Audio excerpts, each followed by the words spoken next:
Good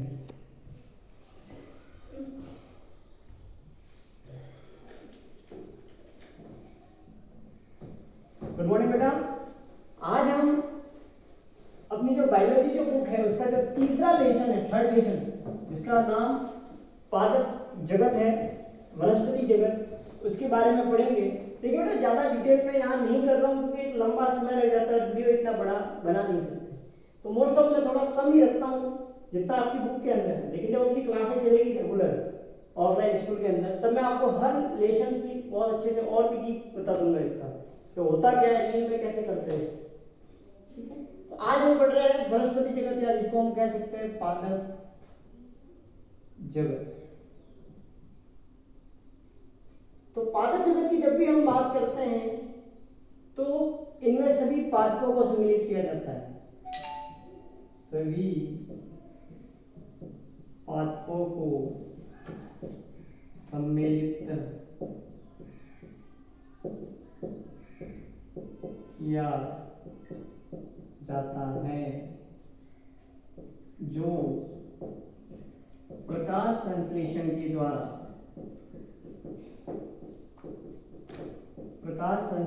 के द्वारा भोजन बनाते हैं,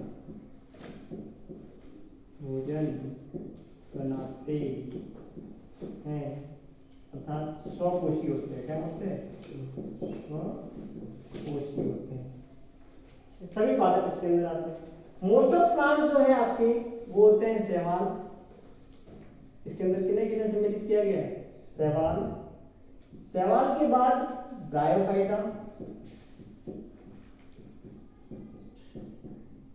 ब्रायोफाइटा के बाद टेरिडोफाइटा, टेरिडोफाइटा के बाद जिम्नोस्पर्म, इनको हिंदी में अनावृत बीजी भी कहते हैं, अर्थात इनका जो अंडाशय जो है वो झिल्ली द्वारा आवृत नहीं होता। मोस्ट ऑफ टीचर्स ये कह देते हैं कि जिसके बीज के चारों ओर एक आवरण नहीं होता उसे जिम्नोस्पर्म कहते हैं, लेकिन बेटा ऐसा नहीं होता। अंडाशय के चारों ओर जब आवरण नहीं होता तो उसको हम जिम्नोस्पर्म कहते हैं। फिर उसके बाद जो पढ़ते हैं वो एंजियोस्पर्म, जिसको आवर्त बीजी। शैवाल, ब्रायोफाइटा, टेरिडोफाइटा, जिम्नोस्पर्म और एंजियोस्पर्म। लेकिन बेटा ये जरूरी नहीं है कि हर पादप प्रकाश संश्लेषण करते हैं, कुछ इसके अपवाद भी है। अपवाद, कुछ पादप परपोषी होते हैं, अर्थात वो दूसरों के ऊपर निर्भर करते हैं, वो अपना भोजन खुद नहीं बना सकते। जैसे कि मैं आपको बात करूं जो कि दूसरों के ऊपर डिपेंडेंट है, अमरबेल। कौन सा है? अमरबेल। मोस्ट ऑफ अमरबेल हम कौन सी मानते हैं? घरों के बाहर जो सुंदरता के लिए फूल लगाते हैं, वो अमरबेल नहीं है बेटा, वो अमरबेल नहीं है, वो तो एक अलग प्लांट है, मनी प्लांट के नाम से उसको जाना जाता है। अमरबेल जो होती है वो आपने कभी देखा हो तो किसी खेत पर गए हो या ऑन रोड कहीं घूम रहे हो तो आपने देखा होगा कि कोई पेड़ है, इसके ऊपर आपको पीले रंग के कुछ इस प्रकार के लिपटे हुए दिखाई देते हैं, पीले रंग के धागेनुमा संरचना देखने को मिलती है, उसको हम अमरबेल कहते हैं। ये कभी मरती नहीं है, इसको आप तोड़ो दूसरे पादप के ऊपर डाल दो, ठीक है, तो इसको हम अमरबेल कहते हैं। कुछ पादप जो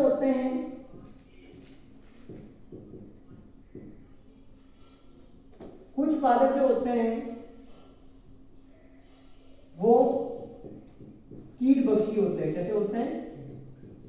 कीट पक्षी, अर्थात जो कीटों का भक्षण करते हैं। अब देखो बेटा, क्वेश्चन आता है कॉम्पिटिटिव एग्जाम्स में भी, क्वेश्चन पूछा जाता है कीट का भक्षण क्यों करते हैं ये पादप।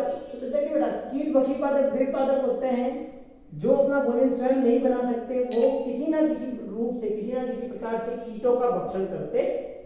तो इसका एक एग्जांपल है आपके सामने, डॉर्सेरा, डॉर्सेरा, निपेंथिस, जिसे घटपर्णी कहते हैं। क्या कहते हैं? घटपर्णी। निपेंथिस खासियाना फ्रॉम खासी हिल, आसाम, वहां पर ये बहुत ज्यादा देखने को मिलती है। यूट्रिकुलेरस, यूट्रिकुलेरस पादप है। यूट्रिकुलेस जो है वो एक बीजपत्री है, मोनोकोट प्लांट है। आपको पूछ रहे ऐसा कौन सा एक बीजपत्री पादप है जो कीट भक्षी है, तो यूट्रिकुलेस। ठीक है, तो इस प्रकार से रहते हैं। तो घटपर्णी, डॉर्सेरा, यूट्रिकुलेरिस ये जो है आपके वो कीट भक्षी पादप होते हैं। अब क्वेश्चन ये रहता है कि ये कीटों का भक्षण करते क्यों हैं, क्यों करते हैं ये कीटों का भक्षण? क्योंकि तो बेटा ये जो प्लांट होते हैं वो ऐसे इन्वायरमेंट पे उगते हैं, ऐसे इन्वायरमेंट पे रहते हैं जहां पर नाइट्रोजन को वो अवशोषित नहीं कर सकते, अर्थात वहां पर ना तो आपके नॉस्टॉक होते हैं, ना ही किसी प्रकार से नाइट्रोजन को उसके यौगिक में बदलने वाला कोई घटक सम्मिलित होता है। तो ये क्या करते हैं, कीट जो होते हैं, डॉर्सेरा जो है, कीटों के अंदर हम जानते हैं कि डीएनए होता है। क्या होता है? डीएनए। एन से क्या मतलब है यहाँ पर? नाइट्रोजन। डीऑक्सीराइबोन्यूक्लिक अम्ल, तो यहाँ पर इसको क्या मिल जाती है? नाइट्रोजन मिल जाती है। और जब ये कीटों का भक्षण करते हैं तो इनको क्या प्राप्त हो जाती है? नाइट्रोजन प्राप्त हो जाती है। तो क्वेश्चन क्या करेंगे, कीट भक्षी पादप नाइट्रोजन का भक्षण क्यों करते हैं? क्योंकि वो जिस स्थान पर रहते हैं वहां पर नाइट्रोजन नहीं। या फिर इस प्रकार से क्वेश्चन करते हैं कि कीट भक्षी पादप जो होते हैं वो कीटों से कौन सा पदार्थ प्राप्त करते हैं? तो कौन सा प्राप्त करते हैं? नाइट्रोजन। तो कंफ्यूज नहीं होना है, आपके सामने उत्तर रहता है हमेशा, लेकिन आप क्या करते हैं? सोचते नहीं है उसके बारे में। ये जो है वो देखो घटपर्णी पादप, मैंने अभी आपको कहा कि निपेंथिस खासियाना फ्रॉम खासी हिल, अब वहां पे नाइट्रोजन को एब्जॉर्ब करने वाला कोई होता नहीं है, इसलिए उसमें यूज करते हैं। डॉर्सेरा भी इसी प्रकार का एक प्लांट है और यूट्रिकुलस भी इसी प्रकार का एक प्लांट है। कभी आपने यूट्यूब के ऊपर देखा हो तो कुछ ऐसी संरचना आपने देखी होगी।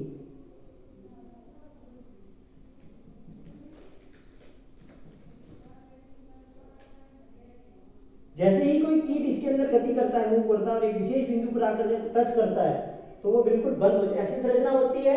और जैसे ही कीट यहाँ से एंटर करता है तो वो क्या हो जाता है? बंद हो जाता है। और ये जो कांटेनुमा संरचना होती है वो उसके शरीर में पूरा घुस जाती है, उसको मार देती है अंदर से, और इतनी बुरी तरह से उसको कुचलती है कि सारा मटेरियल उसके अंदर से बाहर आ जाता है और उसको फिर अवशोषित करते हैं।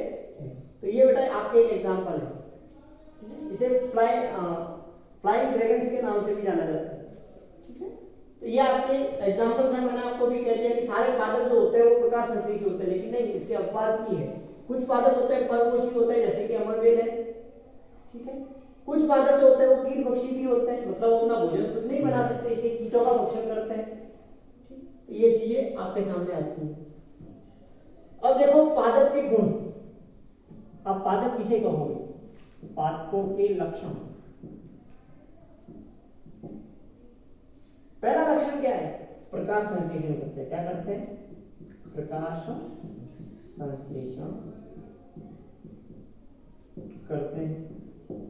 पहला कैरेक्टर तो ये हो गया। दूसरा, ये प्रकाश संश्लेषण करते किससे? तो इनके कोशिका में हरित लवक पाया जाता है। क्या पाया जाता है? हरित लवक पाया जाता है। तीसरा, एक पादप की विशेषता क्या होती है? कोशिका के चारों ओर कोशिका भित्ति पाई जाती है। क्या पाई जाती है? भित्ति पाई जाती है। उसके बाद क्या करेंगे? ऑक्सीजन उत्पन्न करते हैं। ऑक्सीजन को उत्पन्न करते हैं।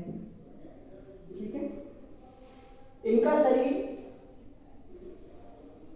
जड़ तना और पत्ती में विभेदित होता है और नहीं भी, ये नहीं कह सकते कि 100% होता है, क्योंकि जो शैवाल होते हैं वो जड़ तना पत्ती में विभेदित नहीं होता, उसका शरीर बिल्कुल थैलस के समान होता है। कोशिकाओं का असंगठित समूह होता है, जिसमें हम ये नहीं कह सकते कि ये इसकी पत्ती है, ये इसकी जड़ें हैं, ये इसका तना है।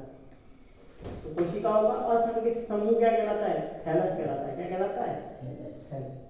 ठीक है, तो ये थैलस होते हैं। ब्रायोफाइटा में पत्ती जैसी संरचना जरूर होती है लेकिन पत्ती नहीं होती, तने जैसी संरचना होती है लेकिन तना नहीं होता, रूट जैसी संरचना होती है लेकिन रूट नहीं होती। टेरिडोफाइटा से जिम्नोस्पर्म तक आप ये जड़ तना पत्ती देख सकते हो, शैवाल और ब्रायोफाइटा में नहीं देख सकते। तो इनका शरीर थैलस अभी मैंने आपको थैलस की डेफिनेशन बना दी कि कोशिकाओं का असंगठित समूह या जड़ तना व पत्ती में विभेदित होता है, में विभेदित। तो ये कुछ पादप के विशेष लक्षण होते हैं, मेन कैरेक्टर्स होते हैं। इनके अलावा भी बहुत सारे कैरेक्टर्स हैं। कई के अंदर लैंगिक जन्म भी पाया जाता है, इनमें लैंगिक, अलैंगिक व कायिक जन्म पाया जाता है। ठीक है, और भी बहुत सारे कैरेक्टर्स आप देख सकते हो जब एक जीवन चक्र से चलते हैं, आप स्टार्ट करते हैं। ठीक है, ये उत्पादन करते हैं, उत्पादित है, उत्पाद भोजन देते हैं, यह हमें उत्पाद देते हैं,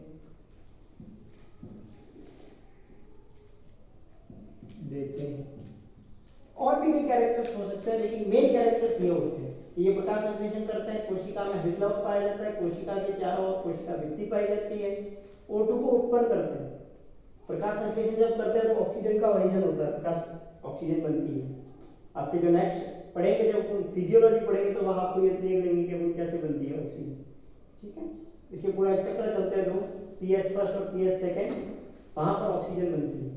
ठीक है, तो और फिर इनके शरीर में थैलस हो सकता है या जड़ तना पत्ती में विभेदितता हो सकता है। इनमें लैंगिक, अलैंगिक और कायिक जन्म पाया जाता है, और ये हमें क्या देते हैं, उत्पाद देते हैं।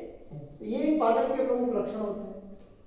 तो अब हम स्टार्ट करते हैं। सबसे पहला जो सबसे इसका भाग होता है, सबसे पहले पादप, क्योंकि बेटा मैंने आपको पहले भी कहा है कि हमेशा कहां से स्टार्ट करते हैं, सरल, मध्यम और जटिल, हमेशा ये स्टार्टिंग होती है। क्योंकि जो शैवाल थे वो सबसे सरल पादप समूह के सदस्य थे। पादप जगत के सबसे सरल सदस्य को कहें तो शैवाल थे। ठीक है, ना इनकी कोई विशेष कोई संरचना हुआ करती थी गुच्छे के समान, जैसे कि आपने नदी के अंदर काई देखी होगी, लील देखी होगी, वो आपका शैवाल ही है, तो उसकी कोई विशेष संरचना नहीं होती। तो ठीक है, तो शैवाल की बात करेंगे। तो शैवाल की जब भी हम बात करते हैं तो शैवाल में भी ये कैरेक्टर सामने आते हैं, लेकिन यहां से ये पॉइंट हट जाता है। इनका शरीर कैसा होता है, थैलस होता है। कैसा होता है, थैलस। जड़ तना पत्ती में विभेदितता नहीं होता। लैंगिक जन्म भी करते हैं, अलैंगिक जन्म भी करते हैं और कायिक जन्म भी करते हैं, लेकिन मोस्ट ऑफ जो इनका जन्म होता है वो कैसा होता है, कायिक होता है। और कायिक के बाद ये लैंगिक जन्म करते हैं। विशेष परिस्थितियों के अंदर ही लैंगिक जन्म में देखा जाता है, अन्यथा में लैंगिक जन्म बहुत कम, 1% की चांसेस ले ले तो 1% लैंगिक जन्म होता है, 20% आपका अलैंगिक जन्म, और बाकी जितना भी होता है वो कायिक जन्म होता है। हम जानते हैं कि कायिक जन्म की बात करते हैं तो इसमें मुकुलन, विखंडन और खंडन, 3 विधियां होती है। लैंगिक जन्म में बीजाणु पेड़ा बनते हैं, और लैंगिक जन्म के अंदर बकायदा जो कोशिकाएं होती है जो आपस में जुड़कर एक नई कोशिका का निर्माण करते हैं, तो उसको लैंगिक जन्म कहा जाता है। ठीक है, तो यही चीज है। जब मैं इसको अगर बात करूं शैवाल की, तो सेम कैरेक्टर्स यहाँ पर भी शो होते हैं।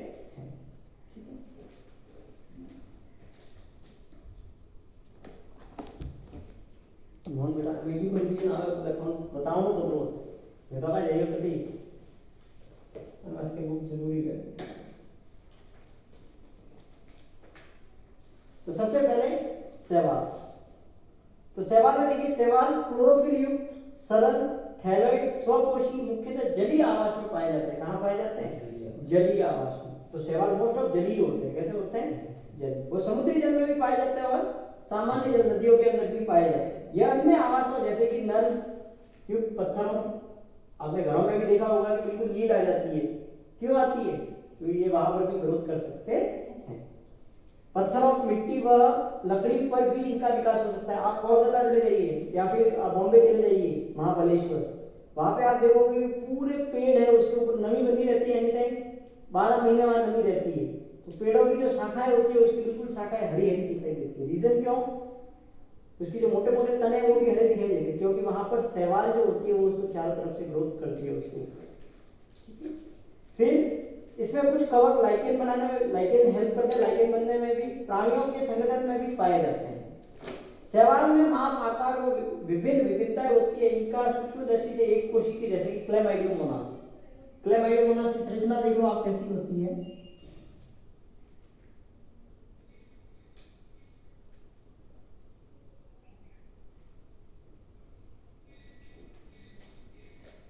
ये क्लैमाइडियोमोनास होता है। इसके अंदर दो फ्लैजिला होते हैं, आंखें आपको यहां दिख रही है। ये इसका जो होता है वो सेंटर, ये पॉइंट होता है स्पेसिफिक, जो पूरा शरीर का बैलेंस करता है। और ये पाइरिनोइड होता है। क्या होता है? पाइरिनोइड। ठीक है। इसमें लेकर कॉलोनी, कॉलोनी का मतलब क्या होते हैं? समूह बनाकर रहते हैं। और समूह में वॉलवॉक्स रहते हैं। क्या रहते हैं? वॉलवॉक्स। वॉलवॉक्स बिल्कुल आपके जैसे कि खेलने की जो बॉल होती है, ठीक उस प्रकार की इसकी संरचना होती है। तंतु में होता है यूरोथिक्स, स्पाइरोगाइरा। तंतु में मतलब फिलामेंटस ऐसे। ठीक है। उसके बाद हो सकते हैं कुछ शैवाल वृक्ष के समान भी हो सकते हैं, बड़े भी होते हैं, बहुत लंबे होते हैं, जल में होते हैं इसलिए उनकी लंबाई दिखती है, परंतु उसको खड़ा करे सीधा तो आप उसके लगभग 50 फीट, 60 फीट हाइट देख सकते हो आसानी से। ठीक है। उसके बाद अपने शैवाल में कायिक, अलैंगिक और लैंगिक जनन करते हैं। कायिक जनन विखंडन विधि द्वारा प्रत्येक खंड थैलस बन जाता है। लैंगिक जनन विभिन्न प्रकार के बीजाणुओं के द्वारा, जिन्हें जूस्पोर कहते हैं। क्या कहते हैं? जूस्पोर। इसमें कशाभी का फ्लैजिला होता है और जो चलायमान होती है, और यही इसको क्या कराती है? गति करवाती है। अंकुरन के बाद इसमें पौधे बन जाते हैं। लैंगिक जनन में युग्मक संलयन होता है। क्या होता है? यह युग्मक कशाभी का युक्त तथा माप में समान हो सकते हैं।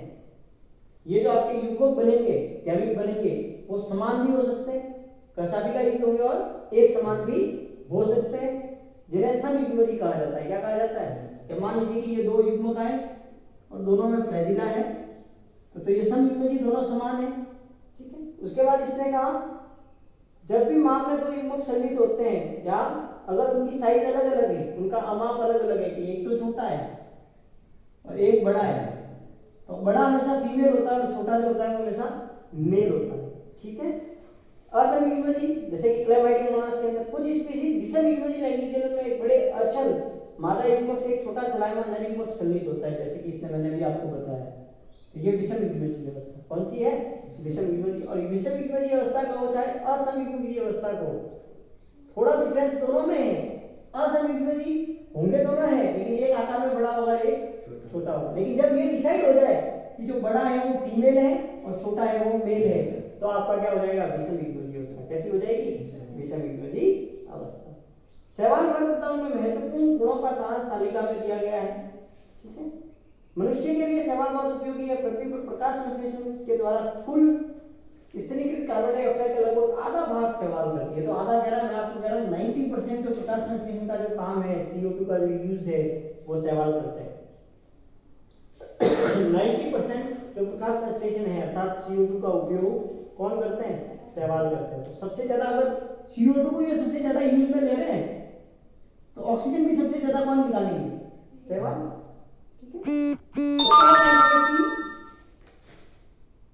जीव होने के कारण शैवाल अपने आसपास के पर्यावरण में घुलित ऑक्सीजन को बढ़ा देते हैं। यह ऊर्जा के प्राथमिक उत्पादक होने के कारण बहुत महत्वपूर्ण है, क्योंकि जलीय पौधों में खाद्य चक्र का आधार होते हैं। जब भी अपन इसकी बात करते हैं तो शैवाल ही क्या करते हैं? जब भी अपन श्रृंखला की बात करते हैं, खाद्य श्रृंखला की बात करते हैं, तो वो शैवाल से स्टार्ट होती है। कहां से होती है? शैवाल से। जैसे पोरफायरा, लैमिनेरिया और सर्गेसम, ये तो तीन आपके नाम दिए ना, पोरफायरा, लैमिनेरिया और सर्गेसम। ये फ्यूको इसके हैं, किसके हैं? क्लोरोपाइसी, फियोपाइसी के, किसके हैं? फियोपाइसी के। और फियोपाइसी के प्लांट जो होते हैं वो आपको क्या देते हैं? नमक देते हैं। क्या देते हैं? नमक। इनसे आप नमक प्राप्त कर सकते हैं। ठीक है। सर्गेसम बहुत सी स्पीशीज जो समुद्र में 70% से भी अधिक है, भोजन के रूप में उपयोग में ली जाती है। कुछ शैवाल भूरे अथवा लाल शैवाल बहुत ही अधिक कारागनी लाल शैवाल, ये बेटा कारागनी जो होता है वो कार्पस किड्रस से प्राप्त होता है। कार्पस किड्रस से प्राप्त होता है, जो कि लाल शैवाल है। और इसका प्रयोग करने के लिए किया जाता है और स्टेन करने के लिए किया जाता है। जिसका व्यापक उपयोग होता है। जेलिडियम और ग्रेसिलेरिया से अगार प्राप्त होती है। तो आपको क्वेश्चन आता है, यहाँ से लिख लो, नोट कर लो कि अगार हमें किस शैवाल से प्राप्त होती है? अगार जो होती है, अगार पढ़ते हैं इसको। अगार हमें किस शैवाल से प्राप्त होती है? देखो ना, कहीं पर अगार भी लिखा हुआ होता है, कहीं पर अगार भी आता है, तो कंफ्यूज मत होना कहीं पर। कि अगार हमें किससे प्राप्त होती है, तो ग्रेसिलेरिया और जेलिडियम, ग्रेसिलेरिया और जेलिडियम से हमें क्या प्राप्त होती है, अगार प्राप्त होती है, अगार प्राप्त होती है। ठीक है, तो आपको क्वेश्चन क्या रहेगा कि हमें अगार किससे प्राप्त होती है, जेलिडियम और ग्रेसिलेरिया। और ये कोष्टक में लिख देना, ये किस क्लास के सदस्य हैं, रोडोफाइसी। और रोडोफाइसी के अंदर जो होता है वो लाल रंग के होते हैं। कैसे होते हैं, लाल रंग के। तो हरे, भूरे मतलब और लाल, तीन शैवाल आपके सामने रहते हैं, हरे शैवाल, भूरे शैवाल और लाल शैवाल। हरे शैवाल को क्लोरोफाइसी, भूरे शैवाल को फियोफाइसी और रोडोफाइसी को लाल शैवाल कहा जाता है। इनमें प्रोटीन की मात्रा उसके बाद देखो, क्लोरेला और स्पाइरुलिना एक कोशिकीय शैवाल है। इनमें प्रोटीन प्रचुर मात्रा में पाया जाता है, जिनका उपयोग अंतरिक्ष में भोजन ले जाने के लिए किया जाता है। तो ये भी आपका इंपॉर्टेंट क्वेश्चन है और ये पूछा जाता है कि अंतरिक्ष में भोजन के रूप में किस शैवाल को ले जाया जाता है, तो किसे ले जाते हैं, क्लोरेला और स्पाइरुलिना। क्लोरेला ज्यादा ले जाया जाता है स्पाइरुलिना की तुलना में। शैवाल के प्रमुख तीन भाग होते हैं, क्लोरोफाइसी, फियोफाइसी और रोडोफाइसी। क्लोरोफाइसी, फियोफाइसी और रोडोफाइसी। क्या टाइम हो जाएगा, 11:26 आधा घंटा हो गया। अब देखो क्लोरोफाइसी, मैं यहाँ आपकी क्लोरोफाइसी की बात कर रहा हूँ, उससे पहले मैं आपको टेबल कर देता हूँ, उस टेबल को आप अच्छे से याद कर लो, मतलब आपके तीनों हो गए। मैं यहाँ पे इतनी डिटेल अभी नहीं करूंगा, क्लोरोफाइसी, फियोफाइसी सभी की इंपोर्टेंट, लेकिन उसको टेबल को समझ लो, कोई चीजें सारी आपके इसके अंदर भी लिखी हुई है। टेबल समझने के लिए पहले मैं इसको मिटा देता हूँ।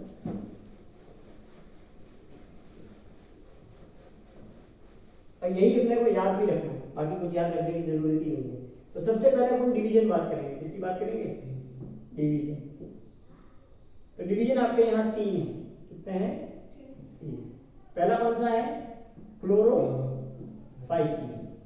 देखो बेटा, ये फाइसी वर्ड जो आता है वो प्लांट के लिए आता है, क्लोरो शब्द आ रहा है वो हरे के लिए आ रहा है। किसके लिए आ रहा है, क्योंकि क्या क्लोरोफिल कहता है ना इसको, तो क्लोरो से ही क्लोरोफाइसी वर्ड आया है, क्योंकि क्लोरोफिल हरा होता है, तो वहां से। उसके बाद आया आपके फियो।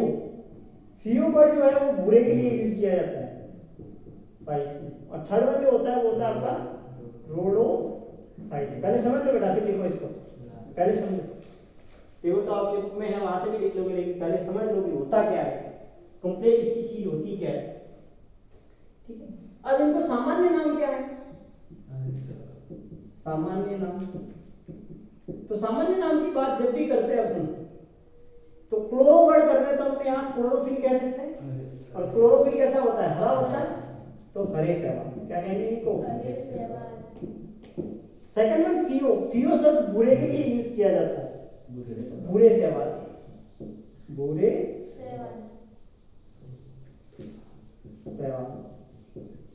ठीक है, थर्ड वन रोडो शब्द जो है वो लाल के लिए यूज किया जाता है, फाइटोइरिथ्री। रोडो शब्द हमेशा किसके लिए करते हैं, लाल के लिए। तो ये कौन से हो जाएंगे, लाल शैवाल। यही चीज हम बेटा थ्योरी में भी पढ़ेंगे, तो थ्योरी लिखी हुई है वो की वो चीज यहाँ पे भी। ठीक है, फिर अपन बात करते हैं इसके अंदर प्रमुख वर्णक, प्रमुख वर्णक कि इसके अंदर वर्णक कौन कौन से होते हैं। तो देखो बेटा, जिंदगी में ध्यान रखना, एक तो आपने 10th के अंदर पढ़ा होगा सर्वग्राही और सर्वदाता। ठीक है, यूनिवर्सल वर्ड आपने सुना है, यूनिवर्सल का मतलब क्या होता है, हर जगह पढ़ना है। तो जब भी वर्णक की बात करते हैं तो क्लोरोफिल ए जो होता है वो सभी के अंदर पाया जाता है। क्लोरोफिल ए है वो क्या होता है, सभी के अंदर होता है। और क्लोरोफिल जो बी होता है वो किसमें पाया जाता है, हरे शैवाल के अंदर पाया जाता है। इसके अंदर सी पाया जाता है, क्लोरोफिल सी, क्लोरोफिल सी। और फ्यूकोजैंथीन, फ्यूकोजैंथीन जो है वो कैरोटीनॉइड होते हैं। क्या होते हैं, कैरोटीनॉइड। तो ज्यादा ये सोचने की जरूरत नहीं है, फ्यूकोजैंथीन आपके कैरोटीनॉइड्स है। ये क्लोरोफिल ए है, क्लोरोफिल सी है। ठीक है, मैं भी आपको सारी चीजें बता दूंगा कि क्लोरोफिल 5 होते हैं, chlorophyll A, B, C, D और ई।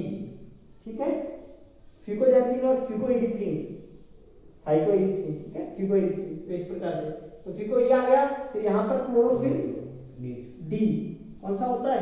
Chlorophyll D. डी है क्लोरोफिल डी। और फाइको इरिथ्रीन। बेटा एरिथ्रीन आपके अंदर ये बुक में गलत है, इरिथ्रीन है, इरिथ्रीन। ठीक है, इरिथ्रीन होता है। क्या होता है? इरिथ्रीन, फाइको इरिथ्रीन। और आपको पूछेंगे क्वेश्चन कि ये लाल क्यों होते हैं? लाल शैवाल जो होते हैं वो लाल रंग के क्यों होते हैं? तो किसके कारण से होते हैं? फाइको इरिथ्रीन के कारण। किसके कारण होता है? फाइको इरिथ्रीन। अब जो इसके बाद वाला पॉइंट आता है कि इसके अंदर जो भोजन होता है, स्टोरेज जो भोजन है, फूड जो है, लाल शैवाल का भोजन कौन सा, हरे शैवाल का भोजन कौन सा होता है? थियोफाइसी का कौन सा होता है? रोडोफाइसी का कौन सा होता है? तो अपन जानते हैं कि क्लोरो मतलब हरे, और पादप भी कैसे होते हैं? अपने जो प्लांट है वो भी हरे होते हैं। उनमें संचित भोजन क्या होता है? सेल्यूलोज, जिसको अपन स्टार्च कह सकते हैं। क्या कह सकते हैं? स्टार्च। ठीक है। सेकंड वन थियोफाइसी। और मैंने अभी आपको कहा कि थियोफाइसी से अपने को क्या प्राप्त होती है? क्या प्राप्त होता है थियोफाइसी से? आयोडीन, नमक प्राप्त होता है। क्या प्राप्त होता है? नमक। तो नमक बनने के लिए जो इंपॉर्टेंट चीज जो होती है वो एक तो होता है मैनिटॉल, ये भी खराब होता है बेटा, मैनिटॉल, और लैमिनेरी, लैमिनेरी। ठीक है। और जो अंतिम जो होता है वो कौन सा होता है? फ्लोरिडियम स्टार्च। और ये याद कर लेना, जिंदगी में कभी मत भूलना, रोडोफाइसी के विशेष लक्षण। क्लोरोफाइसी से जितने सवाल नहीं आते, थियोफाइसी से एक सवाल आता है कि थियोफाइसी के दो उदाहरण बताइए जिससे हमें नमक प्राप्त होता है, आयोडीन प्राप्त होता है। ठीक है, तो वो मैंने आपको पहले बता दिए, सरगासम और लेमिनेरिया। ठीक है, सरगासम और लेमिनेरिया। लेमिनेरिया से ये लेमिनेरी में, ये भी याद रखना, ये जो नाम आया वो लेमिनेरी इसी से आया है। ठीक है। फिर भोजन हो गया। भोजन के बाद कोशिका भित्ति, कोशिका इनकी कोशिका भित्ति कैसी होती है? तो ये भी किसकी बनी होती है? सेल्यूलोज। ठीक है। फिर थियोफाइसी की किसकी बनी होती है? सेल्यूलोज तो होता ही है इसके अंदर, लेकिन इसके साथ एलर्जी में एक पदार्थ और आता है। क्या आता है? एलर्जी। इसीलिए बेटा ये मोस्ट ऑफ कभी एलर्जी भी करते हैं। इसके कुछ प्लांट जो होते हैं वो एलर्जी भी करते हैं मानव के अंदर। ठीक है। फिर जो होते हैं रोडोफाइसी, उनके अंदर भी किसकी होती है? सेल्यूलोज। ठीक है। अब अपन बात करते हैं फ्लैजिला। इनके अंदर फ्लैजिला होता है या नहीं होता? तो अभी मैंने आपको जब पढ़ा था तो मैंने भी आपको कहा था कि जो शैवाल होते हैं उनकी जो क्लोरोफाइसी जो होते हैं उनके अंदर क्या होते हैं? प्रेजेंट होते हैं। ठीक है। तो इनके अंदर उपस्थित होते हैं। क्या होता है? उपस्थित। 2 से लगा के 8 तक हो सकते हैं। और कहां प्रेजेंट होंगे? शीर्ष भाग पर। कहां पर होंगे? शीर्ष भाग पर। इसके अंदर 2 होते हैं और वो दोनों कैसे होते हैं? असमान। 2 होते हैं बेटा, एक तो पतांग और एक कुंच। फ्लैजिला 2 प्रकार के होते हैं, एक तो होता है पतांग और एक होता है कुंच। तो पतांग किससे कहोगे? ये तो होता है आपका पतांग। ठीक है, ये तो कैसा होता है? पतांग। पतांग। एक होता है कुंच। कुंच के अंदर भी इस प्रकार के रोम पाए जाते हैं। क्या पाए जाते हैं? रोम। तो फ्लैजिला होता है उसको छोटे छोटे आपको रोम देखने को मिलता है, तो उसको तो कुंच कहते हैं। और पतांग का मतलब होता है सीधा। ठीक है। 2 होते हैं, रोम कैसे होते हैं? असमान होते हैं। एक कुंच होता है और एक पतांग होता है। ठीक है। फिर हमने बात की इसके अंदर के 2 होते हैं और पार्श्विक स्थिति में होते हैं। क्या होते हैं? पार्श्विक मतलब कभी भी शीर्ष में नहीं होते, पार्श्व में होंगे। कहां होंगे? पार्श्व में, साइड में होंगे। और उसके अंदर रोडोफाइसी के अंदर क्या होते हैं? अनुपस्थित। ये भी क्वेश्चन यहां से आता है कि ऐसे कौन से शैवाल है जिनके अंदर फ्लैजिला पूर्ण रूप से अनुपस्थित होता है? होते ही नहीं है। रोडोफाइसी। ठीक है। लेकिन ऐसी बात नहीं है बेटा, जो थियोफाइसी के सदस्य जो है उनके अंदर नहीं होते। थियोफाइसी में भी किसी किसी के अंदर नहीं देखने को मिलते, लेकिन अपने को क्या पूछा है? पूर्ण रूप से। तो पूर्ण रूप से तो किसमें है? रोडोफाइसी। ठीक है। देखो यहां से कितने क्वेश्चन आते हैं। एक क्वेश्चन यहां से बनता है, एक क्वेश्चन यहां से बनता है, एक क्वेश्चन यहां से बनता है। ठीक है। तो क्वेश्चन देख लो यहां से कितने आए। और तीसरा भी एक क्वेश्चन और आता है जो मैंने भी तुम्हें लिखवाया भी है कि अगार किससे प्राप्त होता है? जेलिडियम और ग्रेसिलेरिया, वो भी किसके सदस्य हैं? रोडोफाइसी के सदस्य। किसके हैं? रोडोफाइसी। तो ये आपके था अपना टेबल। और लास्ट वन में जो होते हैं उनके जो आवास, तो क्लोरोफाइसी जो होते हैं उनका आवास जो होता है वो सामान्य अलवणीय जलीय भी होता है, लेकिन ऐसी बात नहीं है कि बिल्कुल यही पाए जाते हैं, लवणीय में भी पाए जाते हैं। फिर थियोफाइसी मोस्ट ऑफ जो होते हैं वो लवणीय जल में पाए जाते हैं। कहाँ पाए जाते हैं? अलवणीय जल में बहुत कम होते हैं। अलवणीय जल में खारा क्यों होता है? समुद्रों का जल खारेपन के कारण मीठा होता है, उसके अंदर नमक बनाते तो कौन से बनाते हैं? समुद्र के जल से ही बनाते हैं। और मैंने भी आपको कह दिया कि इससे बड़े को क्या प्राप्त होता है? नमक प्राप्त होता है। तो नमक बन रहा है मतलब उनके अंदर नमक की कंपोनेंट है, मतलब वो कहाँ होंगे? समुद्रों में, लवणीय जल में होंगे। अलवणीय जल में बहुत कम होते हैं। फिर हम बात करते हैं कि अलवणीय जल, रोडोफाइसी जो होता है वो अलवणीय जल में बहुत कम देखने को मिलते हैं, लेकिन अधिकांश तो होते हैं वो भी लवणीय जल में होते हैं। और ऑस्ट्रेलिया के अंदर एक ऐसी झील है जो बिल्कुल रेड दिखती है, आपको दूर से देखोगे तो बिल्कुल रेड दिखाई देगी। रीजन क्या है रेड दिखने का? क्योंकि वहां पर कौन से शैवाल है? रोडोफाइसी। कौन से हैं? रोडोफाइसी। तो क्वेश्चन आपको समझ में आ गए यहाँ से कौन कौन से क्वेश्चन पूछे जाते हैं, क्या क्वेश्चन रहते हैं। एक क्वेश्चन आता है प्रमुख वर्णक के अंदर के सार्वभौमिक वर्णक कौन सा है? तो क्लोरोफिल ए।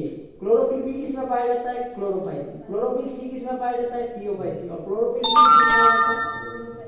रोडोफाइसी का रंग जो लाल है वो किसके कारण से होता है? फाइकोइरिथ्रिन।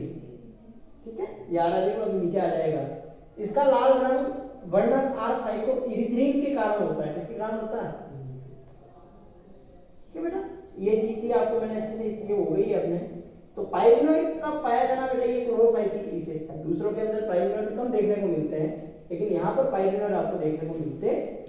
तो यहाँ पर एक विशेषता और हो जाती है क्लोरोफाइसी। तो इसके अंदर अपने क्या देखने को मिलता है? पाइरिनोइड। क्या देखने को मिलता है? पाइरिनोइड।